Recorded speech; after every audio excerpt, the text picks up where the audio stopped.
Jemaat yang terkasih, mari kita tundukkan kepala, mari kita bersatu di dalam doa. Allah Roh Kudus, sebentar lagi kami mau membaca dan merenungkan kebenaran firman-Mu. Tolong kami agar bisa mengerti, memahami apa yang kami baca, dan kami bisa melakukannya di dalam kehidupan kami sehari-hari. Engkau tolong hamba-Mu yang penuh dengan keterbatasan ini. Urapi dan Engkau pakai untuk menyampaikan isi hati-Mu. Di dalam nama Tuhan kami Yesus Kristus, kami berdoa dan bersyukur. Amin. Bapak Ibu Saudara-saudari, saat ini kita bersama-sama akan melanjutkan pembelajaran firman Tuhan dari kitab Ibrani, dan tidak terasa kita sudah masuk ke dalam pasal yang ke-9 Bapak Ibu Saudara-saudari. Dan pada hari ini kita akan bersama-sama secara khusus membahas beberapa ayat saja dari pasal 9 ini, yaitu ayat yang ke-25 sampai ayat yang ke-28. Dan hari ini tema kita yaitu hidup hanya satu kali.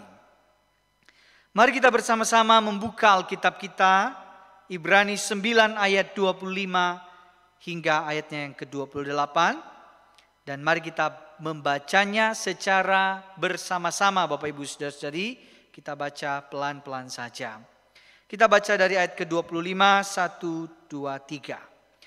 Dan ia bukan masuk untuk berulang-ulang mempersembahkan dirinya sendiri, sebagaimana imam besar setiap tahun masuk ke dalam tempat kudus dengan darah yang bukan darahnya sendiri. Sebab jika demikian, ia harus berulang-ulang menderita sejak dunia ini dijadikan.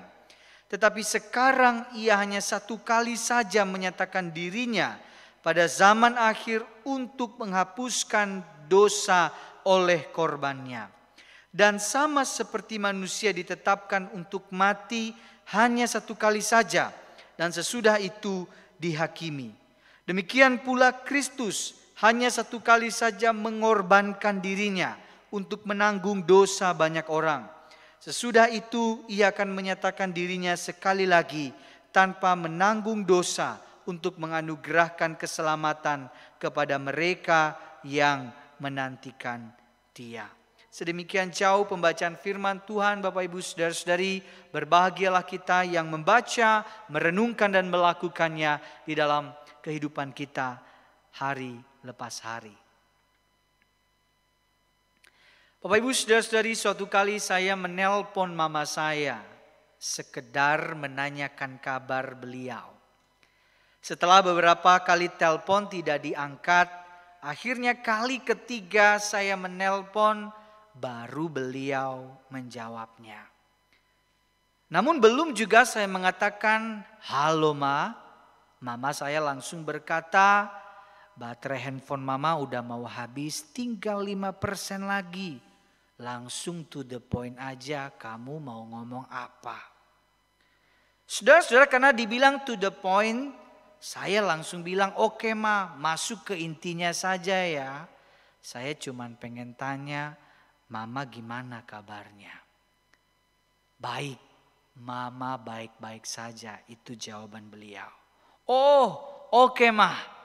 Kalau begitu, belum habis saya berbicara, suara telepon terputus. Dugaan saya, saudara, 5% tadi habis. Bapak Ibu Saudara-saudari, obrolan singkat itu terjadi karena daya baterai handphone 5% lagi. Biasanya kalau saya ngobrol ada banyak basa-basinya. Tetapi kali itu tidak ada basa-basi. To the point aja. Namun saudara, saya tidak terlalu khawatir karena daya baterai handphone itu bisa diisi full 100%. Sehingga keesokan harinya saya masih bisa menghubungi beliau. Namun saudara-saudara, saya berandai-andai kalau ternyata daya baterai itu tidak bisa diisi lagi. 5%, dan setelah itu beliau tidak bisa dihubungi. Kira-kira saudara, kalau itu yang terjadi, apa yang akan saya katakan kepada mama saya? Apakah saya hanya akan sekedar tanya kabar? Tentu bukan itu. Apakah saya hanya akan tanya, mama udah makan? Tentu bukan itu. Yang saya katakan kepada mama, Ma, itu handphone pasti udah rusak, Ma. Masa baterainya gak bisa keisi, udah ganti yang baru saja.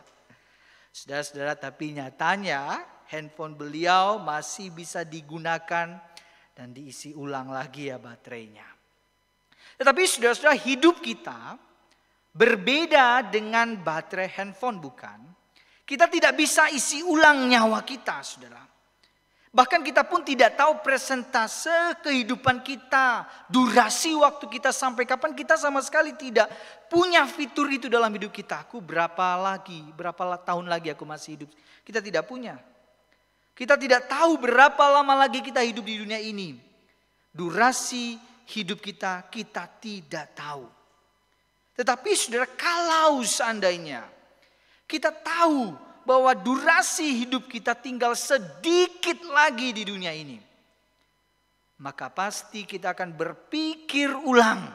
Kita akan memikirkan ulang mau melakukan apa di dalam durasi yang sedikit itu. Yang pastinya kita akan mengerjakan, mengatakan, melakukan hal yang paling penting. Bapak Ibu saudara-saudari, coba ambil waktu renungkan pertanyaan ini.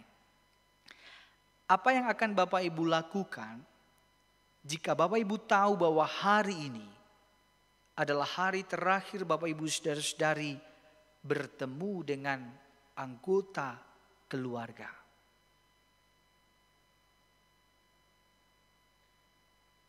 Ngobrol, doa bareng, bikin masakan yang paling enak, ajak jalan-jalan, atau apa saudara-saudara? Saya pikir ini adalah situasi yang mungkin tidak gampang untuk kita katakan. Kita akan lihat apa yang paling prioritas dan yang paling lebih prioritas dari apa yang kita pikirkan prioritas. Kita akan cari apa yang paling penting karena waktu tinggal sedikit lagi.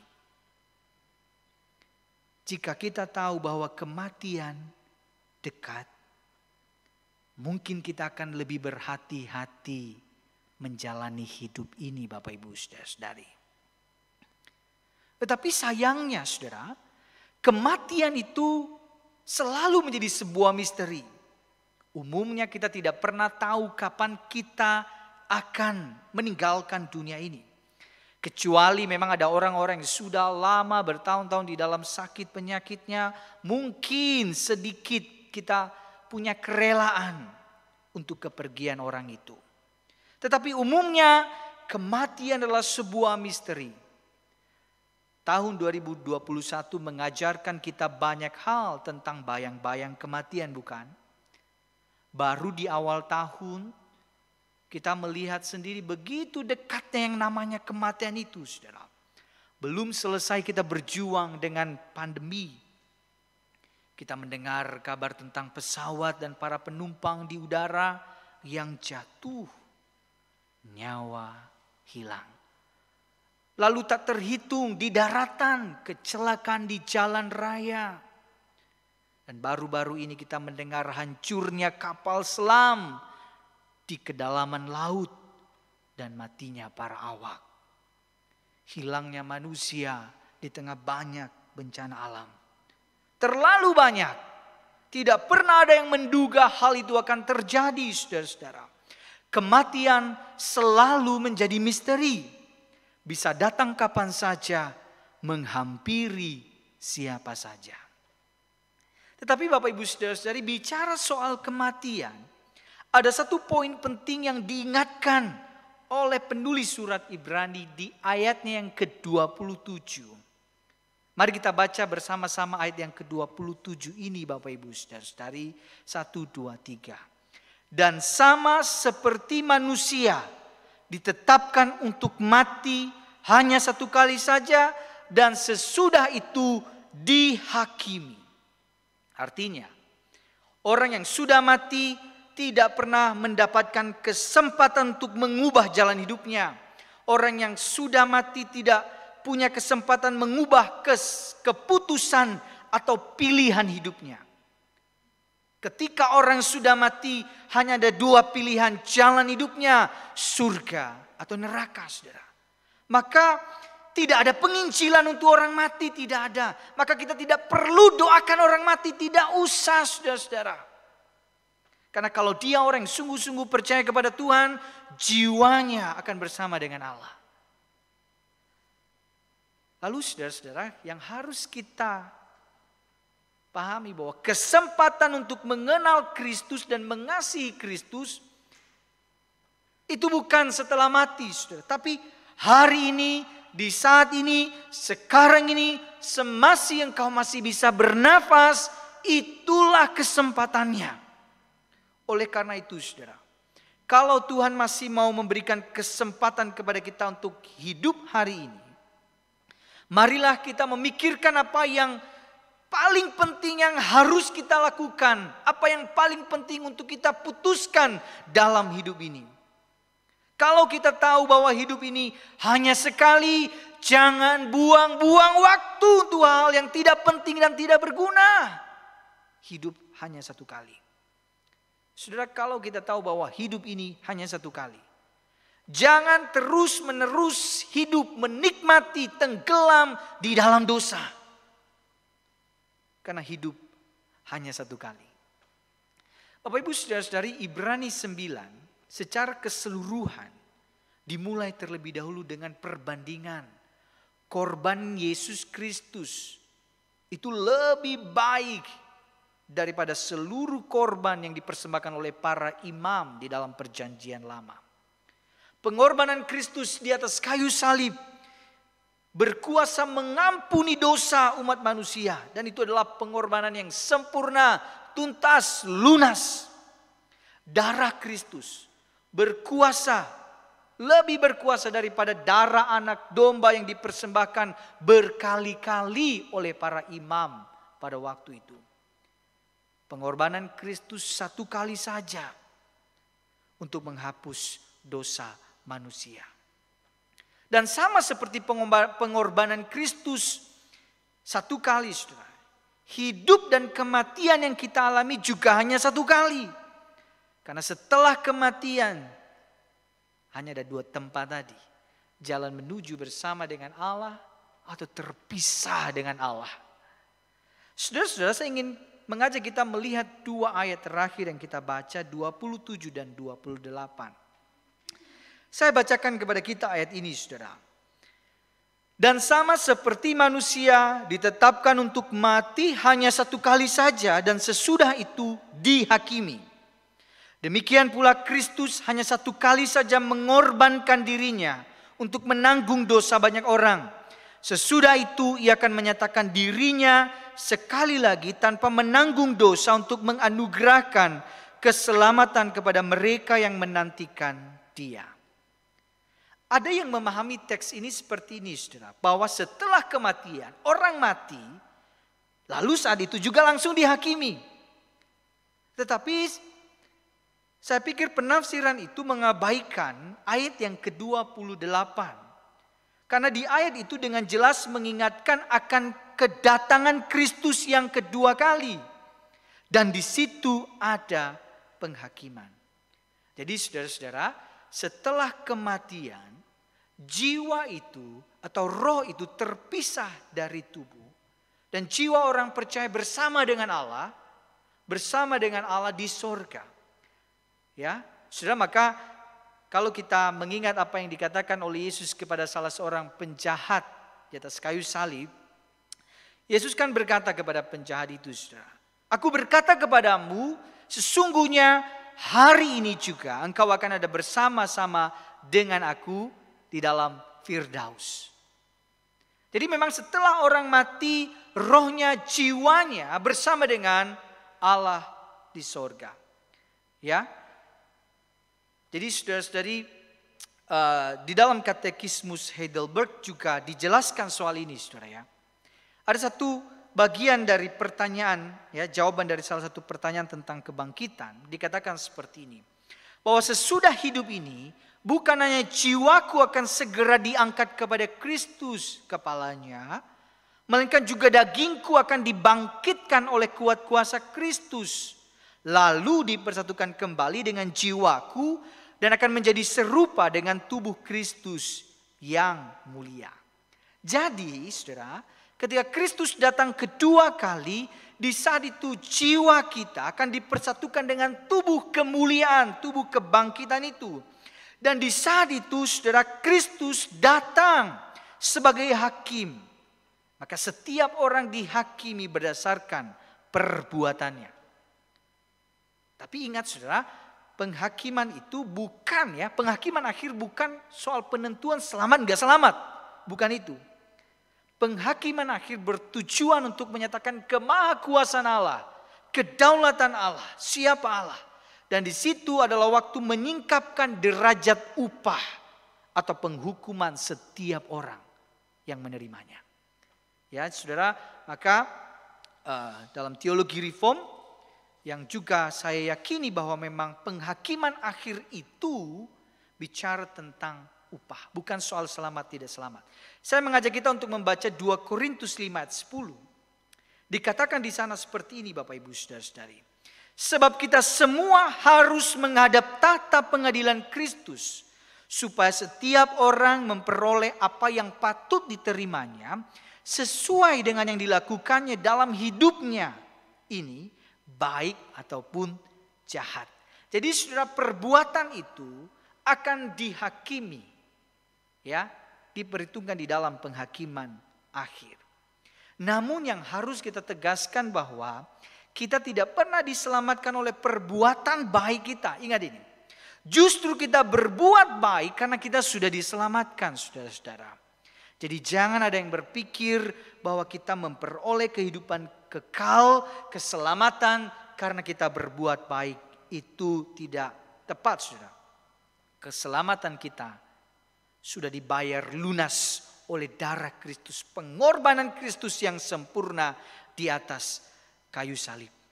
Jadi saudara, keselamatan itu karena karya Kristus, murni karena karya Kristus, bukan perbuatan baik kita. Dan dikatakan sudah lunas. Jadi modelnya itu saudara, bukan sistem angsuran, ya. Yesus bayar DP di atas kayu salib, jadi kita nyicil, ya, angsur-angsur untuk keselamatan kita berbuat baik, ya. Enggak saudara, semua sudah lunas dibayar oleh Kristus. Perbuatan baik tidak pernah bisa menyelamatkan kita. Saudara, misalnya begini, ya. Ada seseorang melanggar peraturan lalu lintas, lalu dia ditilang oleh seorang polisi. Lalu diberikan surat bahwa seminggu lagi ia harus menghadap ke pengadilan. Lalu saudara, orang ini sebelum menuju pengadilan, di dalam rentan satu minggu itu dia melakukan banyak kebaikan. Ya, ia menyeberangkan nenek-nenek kalau nyeberang jalan. Ia memberi uang kepada pengemis. Ia bantu tukang sapu jalanan untuk membersihkan jalan. Seminggu kemudian tiba saatnya untuk sidang. Lalu ia membawa semua orang-orang yang bantu itu menjadi saksinya. Pak Hakim bertanya, betul kamu sudah melanggar lalu lintas?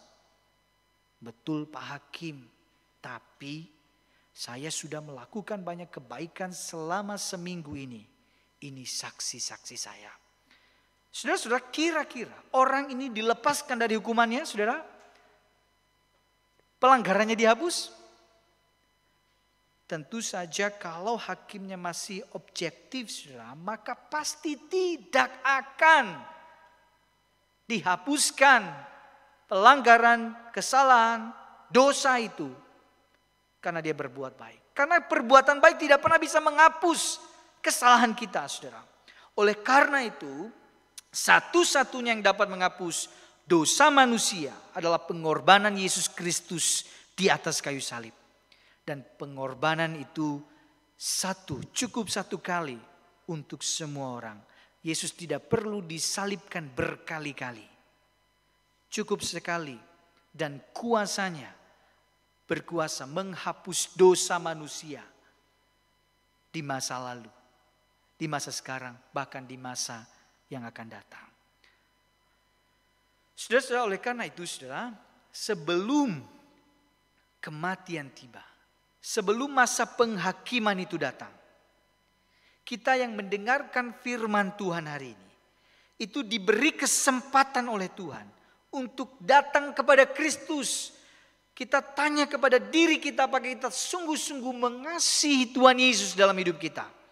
Apa kita sungguh-sungguh percaya kepada Kristus sebagai juru selamat kita satu-satunya? Kristus mati satu kali agar setelah hidup kita yang satu kali ini, saudara, kita beroleh hidup kekal, bukan kematian kekal. Maka saudara, hari ini adalah kesempatan untuk kita evaluasi diri, berbenah diri, recommitment kembali saudara. Kita bertobat, kita berbalik kepada Kristus. Jika engkau masih belum sungguh-sungguh percaya kepada Kristus, maka kesempatan untuk memutuskan untuk ikut Tuhan hari ini. Semasih engkau hidup hari ini. Saudara-saudaraku, jika ada di antara kita yang masih ragu-ragu mengikut Tuhan, tidak mau sungguh-sungguh ikut Yesus, kesempatan itu adalah hari ini. Komitmen datang kepada Tuhan. Aku mau lebih sungguh-sungguh untuk mengikut Kristus. Saudara-saudara, ada satu cerita tentang seorang ibu. Ibu ini datang kepada Bapak Pendeta. Ia menangis terseduh-seduh. Dan dia bertanya, Pak Pendeta, apa di sorga nanti saya sekamar ya dengan suami saya? Mendengar hal itu, saudara, Pak Pendeta sangat berempati dan ia berkata dalam hatinya, pasti si ibu ini sayang banget nih sama suaminya. Sampai di sorga nanti ditanya, bisa sekamar gak? Saudara, namun tidak lama kemudian Pak Pendeta itu membuka Alkitabnya dan ia berkata kepada si ibu, Bu, karena pada waktu kebangkitan orang tidak kawin dan tidak dikawinkan, melainkan hidup seperti malaikat di sorga. Mendengar jawaban si Pak Pendeta, saudara, tiba-tiba raut wajah si ibu langsung berubah jadi senyum, saudara. Dia berkata, haleluya Pak Pendeta. Pak Pendeta penasaran dan berkata, loh kok ibu jadi senang? Si ibu itu berkata, iya Pak Pendeta, saya itu sudah lelah hidup dengan suami saya selama di dunia ini. Masakan saya harus merasakan hal yang sama di sorga Pak Pendeta? Ternyata saudara-saudara, dia itu tidak akur dengan suaminya selama hidupnya. Kalau kita menyadari hidup hanya satu kali, maka saya ingin mengingatkan kita, saudara, kalau ada relasi yang sedang tidak baik-baik saja hari ini, antara suami dan istri, anak dan orang tua, antara saudara kandung, kesempatan memperbaiki ya hari ini, saudara.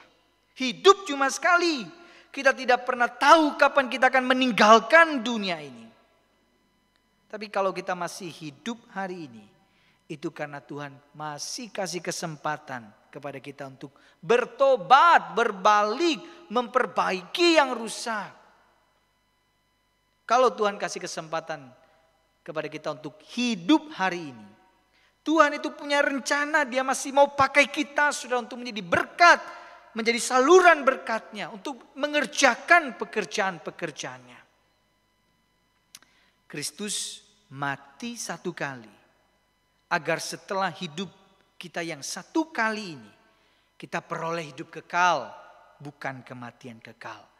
Maka saudara, sebagai ungkapan syukur atas apa yang sudah Kristus lakukan, mari menjalani hidup yang satu kali ini dengan melakukan apa yang Kristus kehendaki.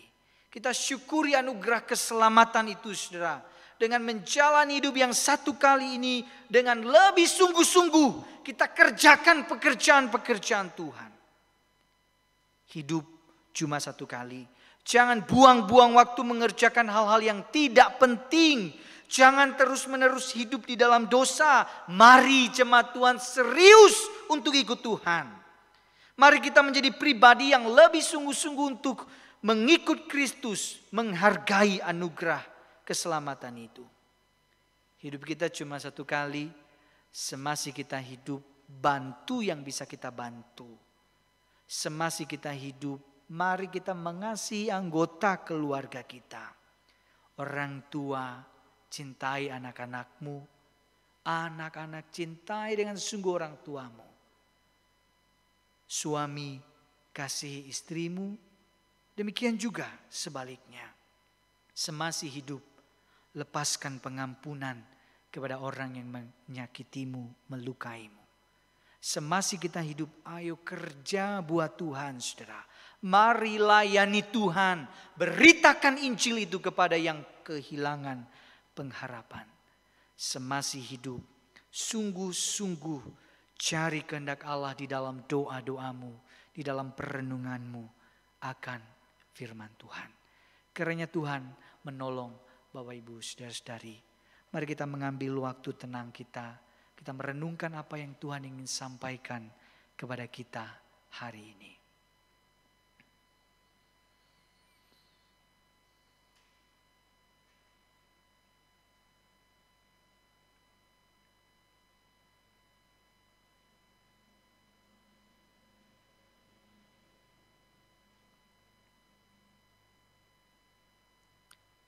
Bapa di sorga, hamba-Mu sudah selesai menguraikan kebenaran firman-Mu. Biarlah Roh Kudus yang terus menolong setiap kami, setiap umat-Mu di dalam melakukan, mengaplikasikan di dalam kehidupan hari lepas hari. Terima kasih Tuhan, di dalam nama Tuhan Yesus Kristus kami berdoa dan bersyukur. Amin.